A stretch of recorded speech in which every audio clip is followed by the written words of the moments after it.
Hello students, good morning all of you. I am Upendra Gupta. Now I am going to start lesson first, partnership. The name of the lesson is Financial Statement of Not-for-Profit Organization. What is the meaning of the financial? ये financial का अर्थ क्या होता है? आपने class 11th में आपने trading, profit and loss और balance sheet बनाया था। ये ट्रेडिंग, प्रॉफिट एंड लॉस और बैलेंस शीट में क्यों बनाया था? To find out the net profit और लॉस ऑफ ए कंपनी। एक कंपनी की प्रॉफिट निकालने के लिए या लॉस निकालने के लिए। एक कंपनी जो काम कर रही है तो उसे कंपनी को at the end of the year profit हो रही है या लॉस हो रही है। तो इसको फाइंड आउट करने के लिए हमने क्या बनाया था? ट्रेडिंग, प्रॉफिट एंड लॉस और बैलेंस शीट बनाया। पर इस लेसन में ऐसा कुछ नहीं। इस लेसन में हमने financial statement of not for profit organisation, यहाँ पे पैसे कमाने का मोटिव नहीं है। The motive is not to earn और टू मेक प्रॉफिट। यहाँ पे पैसे कमाने का कोई उद्देश्य नहीं है। हमें यहाँ पे क्या करना है? सर्विस प्रोवाइड करना, फ्री सर्विस प्रोवाइड करना। किस तरह से? देखिए क्या क्या सर्विस हम प्रोवाइड करते हैं। जैसे स्कूल में, गवर्नमेंट स्कूल में आप पढ़ने जाते हैं, फ्री सर्विस आपको मिलती है। हॉस्पिटल में आप इलाज करवाने जाते हैं, 1 रुपये या 5 रुपये की पर्ची बनाकर आप वहाँ फ्री ट्रीटमेंट करवाते हैं। क्लब में जाए, मेंबर बनते, वहाँ से भी फ्री आपको सर्विस मिलती है।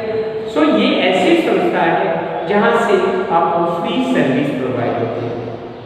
It is social welfare of society. ये जो किसके लिए सर्विस है? ये समाज के कल्याण के लिए कार्य किया जाता है। इसीलिए इस लेसन को बोला जाता है नॉट फॉर प्रॉफिट ऑर्गेनाइजेशन। यहाँ पे 3 अकाउंट बनते हैं। क्या क्या है? पहला रिसीप्ट एंड पेमेंट अकाउंट। ये रिसीप्ट एंड पेमेंट अकाउंट क्या है? देखिए, एक receipt side amount, payment amount. देखिए रिसीप्ट, जो भी पैसे आपके आते हैं ये सारा हम लोग रिसीप्ट कॉलम में लिखते हैं, और जो भी पैसे हमारे पास से जाते हैं उसे हम लोग पेमेंट साइड में लिखते हैं। आपने क्लास 11th में कैश बुक बनाया था। कैश बुक में भी क्या था? जो भी पैसे आते थे उसे डेबिट साइड में लिखते थे, जो भी पैसे खर्च होते थे उसे क्रेडिट साइड में लिखते थे। पर डिफरेंट क्या है यहाँ पे? वहाँ पे हम लोग पर्टिकुलर लिखते थे, पर यहाँ पे रिसीप्ट लिखे हैं। यहाँ पे भी पर्टिकुलर लिखते थे, यहाँ पे पेमेंट लिखे हैं। नहीं तो कैश बुक जैसा ही रिसीप्ट और पेमेंट को बनाते हैं। आपको ये समझ में आ गया होगा ये रिसीप्ट और पेमेंट क्या है। और रिसीप्ट और payment it is a real account. ये क्या है? एक रियल अकाउंट है। आइए नेक्स्ट में चलते हैं। हमारा इनकम एंड एक्सपेंडिचर अकाउंट। ये income expenditure it is a nominal account. ये एक तरह का नॉमिनल अकाउंट है। जो भी देखिए ये प्रॉफिट एंड लॉस आपने अकाउंट बनाया था, आपने जो भी खर्चे होते थे वो आप कहाँ लिखते थे? एक्सपेंडिचर साइड में। और जो भी हमारे इनकम होते थे प्रॉफिट एंड लॉस में क्रेडिट साइड लिखते थे, यहाँ पे इनकम साइड में लिखेंगे। प्रॉफिट एंड लॉस में क्या लिखते थे? पर्टिकुलर, पर यहाँ पे एक्सपेंडिचर और इनकम। नेक्स्ट, अब हमारे कौन सा बना है? Balance sheet. बैलेंस शीट आपको एज इट इज पता है 11th क्लास में, कोई चेंज नहीं है। One is liability, amount, assets, amount. जो भी लायबिलिटी आप लायबिलिटी साइड लिखोगे, जो भी एसेट्स होंगे आप एसेट साइड लिखोगे। अब चलते हैं हमारे एक्सपेंडिचर कितने तरह के होते हैं। देखिए हमने 11th क्लास में किया है, एक revenue expenditure, capital expenditure, deferred revenue expenditure. ये रेवेन्यू एक्सपेंडिचर क्या है? जो बार बार जो खर्च होते हैं उसे हम लोग क्या बोलते हैं? रेवेन्यू एक्सपेंडिचर कहते हैं। जैसे सैलरी, वेजेस, रेंट आप पे कर रहे हो, तो इस तरह के खर्चे को क्या कहते हैं? हम लोग रेवेन्यू एक्सपेंडिचर कहते हैं।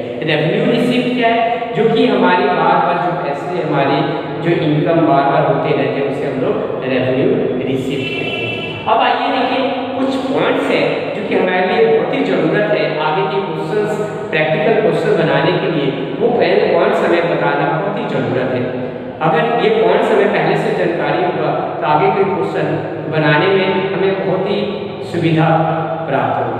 अब चलिए देखिए, सबसे पहले ये सब्सक्रिप्शन है हमारा। ये सब्सक्रिप्शन क्या है?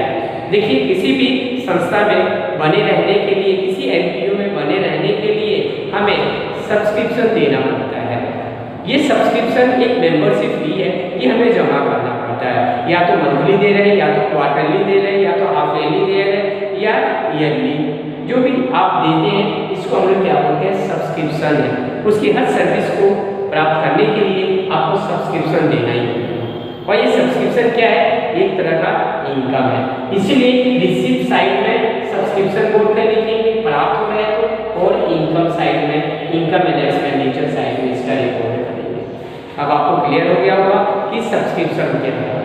चलिए नेक्स्ट पॉइंट में चलते हैं। ये लाइफ मेंबरशिप फी क्या है? देखिए, लाइफ मेंबरशिप फी क्या है? ये एक तरह का हमारा फीस है जो कि आप कहीं भी एनपीओ में है तो एज ए मेंबरशिप आपको जमा करना पड़ता है।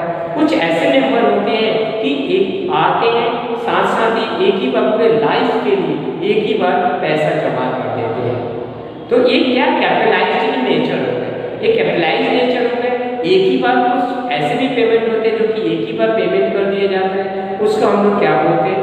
उसका रिकॉर्ड हम लोग एसेट साइड, लायबिलिटी साइड में, सॉरी लायबिलिटी साइड में इसका रिकॉर्ड करते हैं। कहाँ करते हैं? लायबिलिटी साइड में। तो इसको हम लोग लाइफ मेंबरशिप फी कहते हैं। बहुत ही कम ही आदमी ऐसे मिलते हैं जो कि एक ही बार आकर पूरे पैसा जमा कर देते हैं। नेक्स्ट, अकेले इंडोमेंट फंड क्या है? देखिए, ये इंडोमेंट फंड ऐसा है जो कि आप एक स्पेसिफिक पर्पस के लिए आप पैसा देते हैं, जो कि आपका उद्देश्य है। उसके अलावा वो पैसा कहीं भी और जगह नहीं लगाया जा सकता है। आप किसी को अगर पैसे दे रहे हैं तो बताते हैं इसके लिए आप एक मंदिर ही बनाइए, तो वो मंदिर ही बनेगा। वो उनके लिए, एनपीओ के लिए जब तक लायबिलिटी है, जब तक वो मंदिर बन के तैयार ना हो जाए। तो ये एक बार का पेमेंट है, इसीलिए इसको इंडोमेंट कहा जाता है। इसे क्या बोला जाता है? Endowment fund. आप इसे अलग भी खर्च नहीं कर सकते हैं। तो ये लायबिलिटीज है। नेक्स्ट करिए, आइए डोनेशन। ये डोनेशन क्या है? चंदा। आपको पता है डोनेशन का अर्थ क्या होता है? चंदा। ये डोनेशन भी देखिए एक कैपिटलाइज्ड होता है, डोनेशन भी एक जनरल डोनेशन होता है और एक कैपिटलाइज्ड होता है। अगर क्वेश्चन में आपका कैपिटलाइज्ड बोल दिया जाए तो लायबिलिटी साइड लिखेंगे। अगर कुछ भी नहीं डोनेशन के साथ बोला जाता है तो इनकम एंड एक्सपेंडिचर में इनकम साइड में इसका रिकॉर्ड कीजिए। अब आइए इंटरेस्ट। देखिए, कहीं भी आप जाते हैं, किसी भी एनपीओ में अगर जाते हैं, आप उसके मेंबर बनने के लिए आपको time to time entrance fee आपको देना पड़ेगा। देखिए, एंट्री तो एक ही बार दे सकते हैं, पर नहीं, हम ये कुछ दिन बाद देना पड़ता है इसे। आज नए बंदे को याद है, इंट्रेंस फी एक तरह का इनकम आते रहते हैं, इसलिए इंट्रेंस फी जो भी पैसे हैं इसे हम लोग इनकम साइड में इसका रिकॉर्ड करेंगे।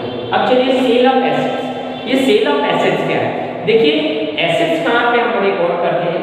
बैलेंस शीट में रिकॉर्ड करते हैं। तो कभी भी आप एसेट्स को जब बेचोगे तो यहाँ से क्या करोगे? एसेट्स से आप माइनस कर दोगे। उसके बाद हम देखेंगे कि आप बेच रहे हो तो उसमें एसेट्स में प्रॉफिट हो रहे हैं या लॉस हो रहे हैं। अगर आपके सेल करने में प्रॉफिट हो रहे हैं तो इनकम साइड में लिखोगे, अगर लॉस हो रहे हैं तो एक्सपेंडिचर साइड में लिखेंगे। ये दो पॉइंट बहुत इंपॉर्टेंट है, आपको याद रखना है। अब चलिए लीगेसी। ये लीगेसी क्या है?